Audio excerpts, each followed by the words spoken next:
Speaker Punjab assembly ने supreme court के फैसले की रोशनी में हुकूमत को मिलने वाली इजाफी 27 मखसूस नशिस्तें मुअत्तल कर दी। अपोजिशन रुकन राना आफ्ताब का मखसूस नशिस्तों पर पॉइंट ऑफ ऑर्डर दुरुस्त करार।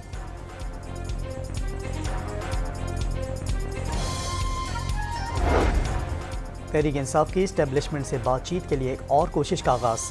आरिफ अलवी को अहम जिम्मेदारी सौंप दी गई। शेर अफजल मरवत PTI की अहम कमेटियों से फारिग।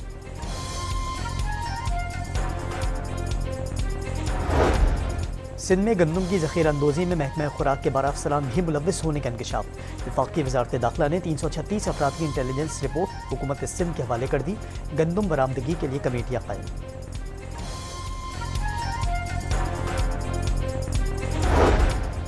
नेपरा ने इम्तहानात के दौरान बिजली लोड शेडिंग का नोटिस ले लिया। के इलेक्ट्रिक समेत तमाम बिजली सिमकार कंपनियों को हिदायत जारी।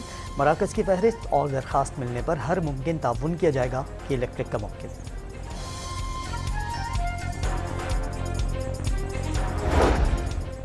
आलमी रद्दमल नज़रअंदाज करते हुए इसराइल ने रफ़ा में फ़ौजी कार्रवाइयाँ बढ़ा दी। इसराइली तैयारों और टैंकों की अंधाधुंध गोलाबारी। 217 रोज़ में शहादतें 34,904 हो गई।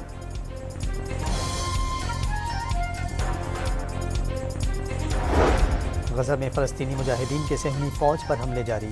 और जैतून में इसराइली टैंक को नुकसान। रफ़ा के मशरक़ में सेहनी फ़ौजियों समेत सुरंग तबाह कर दी गई।